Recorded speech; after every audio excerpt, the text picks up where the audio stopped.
अस्सलाम वालेकुम, I hope you all are doing good. आज की वीडियो में मैं आप लोगों को एक और हेयर कट बताऊंगी। बहुत ही ज़्यादा सिंपल है ये बिगिनर्स के लिए जो सैलून को रन करती हैं या सैलून का सीख रही हैं। ये कुछ बिफोर की पिक्चर्स हैं, कुछ आफ्टर की हैं। तो फर्स्ट वाली जो पिक्चर थी वो बिफोर की है, ये लास्ट टू जो हैं वो आफ्टर की हैं। तो ये कट मैंने किस तरह से किया है मैं आप लोगों के साथ कंप्लीट ट्यूटोरियल शेयर करूंगी। सबसे पहले जी आप लोगों ने अपने क्लाइंट के साथ कंसल्ट कर लेना होता है कि उसको कितना हेयर लेंथ जो है वो कट करवाना है, तो उसके अकॉर्डिंगली ही आपने बाल कट करने होते हैं।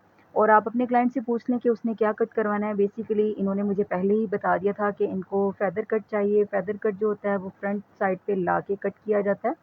तो पहले हम लोग बैक साइड से इनकी जितनी लेंथ इन्होंने शॉर्ट करानी है उसको शॉर्ट करेंगे। शॉर्ट करने के बाद हम लोग फिर फ़ेदर कट करेंगे। तो फ़ेदर कट की जो लुक है वो बेसिकली जैसे फुल लेयर्स आपके बालों में आती हैं, फ्रंट से लेके बैक साइड से लेके हर साइड से, मतलब कि बैक साइड से सारे बाल आप आगे करें तो लेयरिंग की लुक आती है।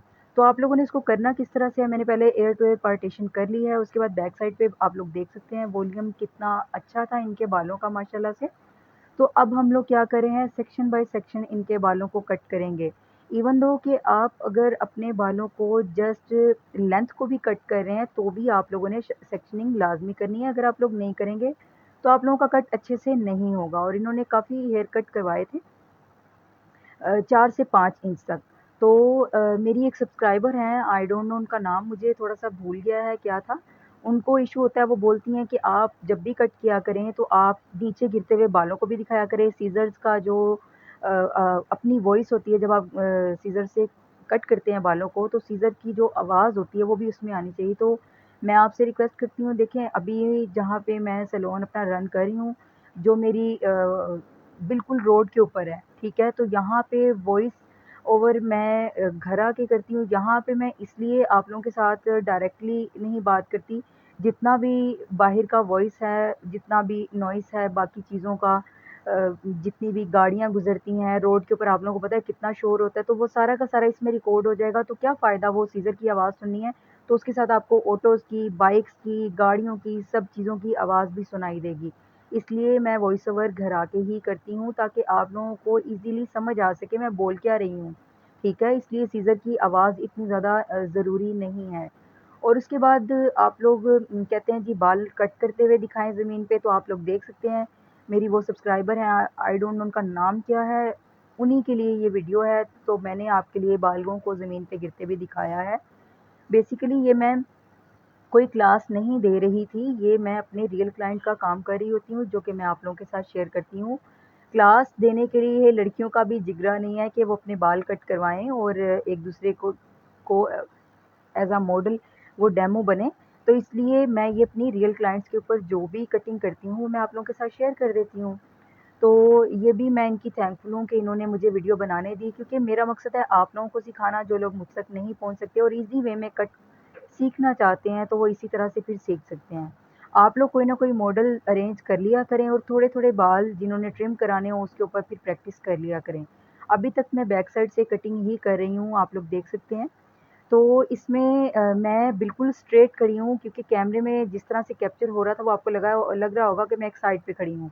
मैं बिल्कुल स्ट्रेट चेयर के पास खड़ी हुई हूँ, क्योंकि इसको हम लोगों ने बिल्कुल स्ट्रेट कट करना था, जितनी लेंथ इनकी कट होनी थी। उसके बाद जब हम लोग करेंगे ना वो लेयरिंग करेंगे, फेदर कट करेंगे, तो ये ऑटोमैटिकली यू में जो है वो कन्वर्ट हो जाएगा। पूरी वीडियो में वॉइस ओवर भी मैं हर वीडियो में इसलिए बताती हूँ कि इसलिए करती हूँ, न्यू आने वाले सब्सक्राइबर्स जिनके पास इतना टाइम नहीं है कि वो मेरी पुरानी वीडियोस को देख सकें, तो वो इस पूरी वीडियो में जो भी मैं बता रही हूँ, पुराने सब्सक्राइबर्स हैं या न्यू सब्सक्राइबर्स हैं, सबको समझ आ जाए कि हमने किया क्या। अभी तक मैं पीछे की लेंथ को कट करी हूँ। इस कट पे मुझे 25 मिनट्स लगे थे, क्योंकि वॉल्यूम काफ़ी अच्छा था माशाल्लाह से। और मैं आप लोगों के लिए इस वीडियो को थोड़ा-सा स्पीड अप कर देती हूँ, लेकिन मैंने बहुत ज़्यादा स्पीड अप नहीं किया कि मैं 5 मिनट की वीडियो डाल दूँ, आप लोगों को समझ ही नहीं आएगी कि मैंने किया क्या, तो फिर मुझे इतनी मेहनत से रिकॉर्ड करने का क्या फ़ायदा जब आप लोगों को ही समझ नहीं आएगी, क्योंकि मैं बेसिकली अपना नॉलेज आप लोगों के साथ शेयर कर रही हूँ, तो आप लोगों को समझ आना चाहिए। ये चेयर एक ही एंगल पे पड़ी हुई है और मैं पीछे खड़ी हुई हूँ, तो जब आपने स्ट्रेट कट करना होता है या ट्रिमिंग करनी होती है बालों की, और लेकिन स्ट्रेट करना होता है, तो आप अपनी पोज़ीशन को चेंज नहीं करते और प्रोफ़ेशनल वे यही है, आप सीज़र्स को भी हाथ में होल्ड करें। ये इसको सीज़र नहीं बोलते, इसको सीज़र्स बोलते हैं, ठीक है? क्योंकि इसमें 2 ब्लेड लगे हुए होते हैं, प्रोफ़ेशनल लैंग्वेज भी यही है। तो समटाइम लड़कियाँ मेरी सीज़र बोलती हैं तो मेरा भी वो थोड़ा-सा ख़राब हो जाता है, लेकिन सीज़र्स बोलते हैं। आपकी लैंग्वेज भी प्रोफ़ेशनल होनी चाहिए, आपकी बॉडी लैंग्वेज, आपका स्टाइल, आपने कॉम्ब को साइड पे नहीं रखना जैसे मैंने कॉम्ब को अपने हाथ में रखा हुआ है और सीज़र को मैं होल्ड करने का तरीका भी आप लोगों को एक वीडियो में इंशाल्लाह से ज़रूर सिखाऊँगी। आप देखिएगा कि मैं जब सीज़र को पकड़ती हूँ तो वो आगे ले आती हूँ, अदरवाइज़ ये मैं उसको नीचे को कर देती हूँ। मैं अपनी रिंग फिंगर में सीज़र्स को यूज़ करती हूँ। अब यहाँ पे जी फेदर कट स्टार्ट होने लगा है, वो किस तरह से करना है आप लोग देख लें। पहले आपने सेंटर से आपने मांग अच्छे तरीके से बिल्कुल सेंटर में वो मांग निकाल लेनी है और अपने क्लाइंट से आपने पूछना है कि उनको कितनी जो है शॉर्ट करानी है फ्रंट से अपनी लेयरिंग। वो जिस तरह से बोलेंगी आपने उसके अकॉर्डिंगली ही कट करना है, लेकिन मैं क्या कर रही हूँ, मैं थोड़ा-सा तिरछा सेक्शन पकड़ रही हूँ और उसको उनके नोज़ के सामने लाके बिल्कुल सीधा कट कर रही हूँ, उसी सेक्शन के साथ मिलाते जो मैंने पहला कट किया है। साथ-साथ पानी लगाएँगे, पहले पानी ना लगाया करें क्योंकि बाल गर्मियाँ हैं, ड्राई हो जाते हैं, तो उसपे भी काफ़ी टाइम लग जाता है। बाकी के क्लाइंट्स फिर इतना वेट नहीं कर सकते। अब जी मैंने उसको इस तरह से कट तो कर लिया, उसके बाद 2 तरीके हैं, आप उस तरह से भी सारे बालों को अगर होल्ड कर सकते हैं, इनके बालों का वॉल्यूम बहुत ज़्यादा था माशाल्लाह से, वो मैं आप लोगों को 3 से 4 बार बता चुकी हूँ। तो उस तरह से उनकी अगर हम लोग कट करते तो बाल होल्ड अच्छे से नहीं होने थे जो कि बिगिनर्स हैं। तो मैंने आप लोगों के साथ दोनों ट्रिक्स शेयर की हैं, आप लोग जिस टेक्नीक को फ़ॉलो करना चाहें आप कर सकते हैं। आप फ्रंट पे बिल्कुल नोज़ की सीध में लाके भी अपने बालों को सीधा कट कर सकते हैं, अगर आप 3 सेक्शंस में डिवाइड करके इनको पकड़ सकते हैं तो। लेकिन इनके बाल थे काफ़ी हेल्दी तो इसलिए फिर मैंने इस ट्रिक को भी यूज़ किया है। आप दोनों ट्रिक्स को यूज़ कर सकते हैं। इट्स अप टू यू जो चीज़ आपको ज़्यादा कंफर्टेबल लगती है, आपने उसके अकॉर्डिंगली ही काम करना होता है। हर वीडियो में मैं एक चीज़ आप लोगों को बता देती हूँ कि मैं ब्लो ड्रायर इसलिए नहीं दिखाती हूँ, समटाइम मेरे क्लाइंट्स बहुत जल्दी में होते हैं, समटाइम मेरे पास इतना टाइम नहीं होता, मेरे पास एक ही लड़की होती है, मेरे पास ज़्यादा स्टाफ नहीं है। और जितनी भी क्लाइंट्स आती हैं सारी की सारी जॉब होल्डर्स हैं, वो फिर इतना टाइम उनके पास नहीं होता या कोई स्कूल गोइंग, कॉलेज गोइंग है, तो वो जल्दी में आती हैं और जल्दी में उन्होंने जाना होता है। और वो मेरी इसी चीज़ से सैटिस्फाइड हैं कि आप हमें ब्लो ड्राई के बिना ही हेयर की लुक एक दिखा देती हैं। अदरवाइज़ ब्लो ड्राई में आप जितने भी सैलून्स हैं, बेसिकली ऐसा भी होता है, आपकी मिस्टेक्स जो हैं वो छुप जाती हैं। जब आप घर जाके उसको कोम्ब वगैरह करते हैं या बालों को 2 दिन के बाद वॉश करते हैं, तो आपको पता चलता है कि जी कहाँ-कहाँ से आपके बाल ऊपर-नीचे हैं। तो हर सैलून ऐसा नहीं करता लेकिन बेसिकली ऐसा होता भी है।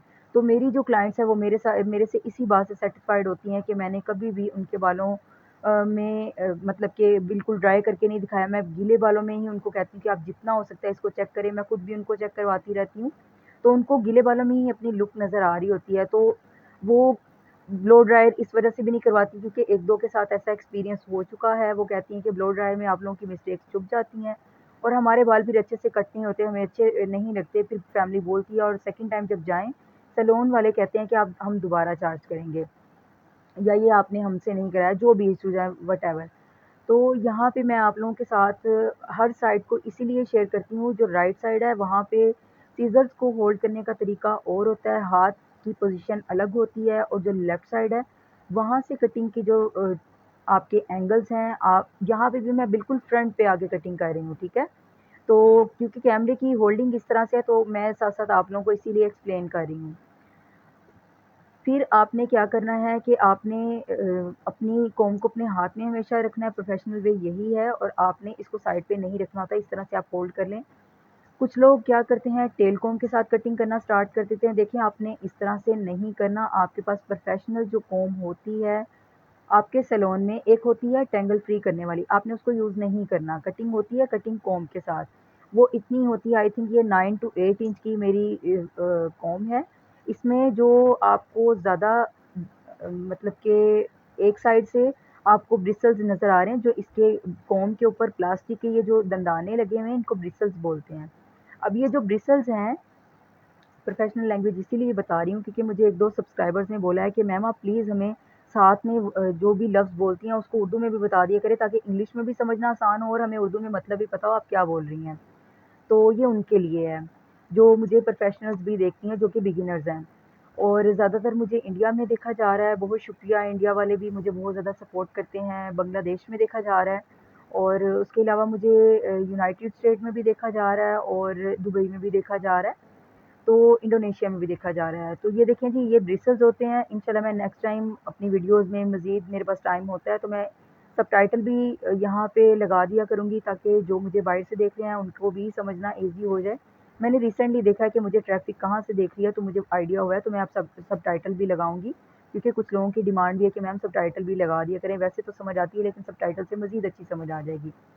जब आपने कट कर लिया, कट करने के बाद आपने सारे के सारे बालों को इकट्ठा होल्ड करना है। होल्ड करने के बाद आपने बालों को अच्छे से ऊपर नीचे से कॉम्ब करना है। जितना ये देखने में ईज़ी है, इतना ईज़ी भी नहीं होता, तो आप लोगों ने बड़ा केयरफुली ये कट करना है, फेदर कट। अब यहाँ पे जो पीछे लेंथ के बाल हैं, वो खुद ब खुद नीचे गिर जाएँगे, और जो स्टेप ऊपर नीचे हैं, वो आपके सारे के सारे एक ही लाइन में कट हो जाएँगे, ठीक है? और जो आपको थोड़े बहुत इधर-उधर लगे, उनको आप, जो बाल छोटे-बड़े लगे, वो 1-2 होते हैं, वो आप इस तरह से कट कर लिया करें।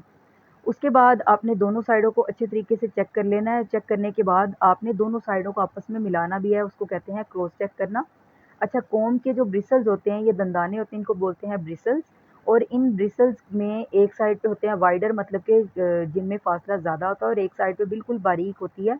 जब भी आपने कॉम्ब करनी है बालों में कटिंग के दौरान, तो आपने वाइड वाले ब्रिसल्स को यूज़ करना है उस साइड को। अदरवाइज़ आपने दूसरी वाली, जो बारीक वाली साइड है, जब भी कटिंग करनी है आपने उसको यूज़ करना है। उससे बालों में कोई वेव नहीं रहती, और बाल अच्छे तरीके से कॉम्ब होके सारे के सारे नीचे आ जाते हैं। तो ये जो भी मैंने किया, इसको बोलते हैं चॉपिंग करना। और उसके बाद ये आप देख सकते हैं कि कितनी ही खूबसूरत लेयरिंग आई है। मैंने कोई ब्लो ड्राई सेट नहीं किया, कोई ब्रश नहीं लगाया। अब जी हम लोग जाते हैं बैक साइड पे। आपने अपने कट को अच्छे तरीके से चेक करना होता है। बैक साइड पे जाके जो थोड़े बहुत बाल ऊपर नीचे होंगे, आप उनको कर दें, तो ये आपका एक मीडियम साइज़ में यू भी क्रिएट हो गया। आपने क्योंकि कट किया था स्ट्रेट, लेकिन ये मीडियम यू में हुआ ही इसलिए क्योंकि आपने लेयरिंग कर दी इसमें। आई होप मेरी आज की वीडियो आप लोगों के लिए इन्फॉर्मेटिव रही होगी। अपना बहुत ख्याल रखिएगा, दुआओं में मुझे याद रखिएगा। अल्लाह हाफ़िज़।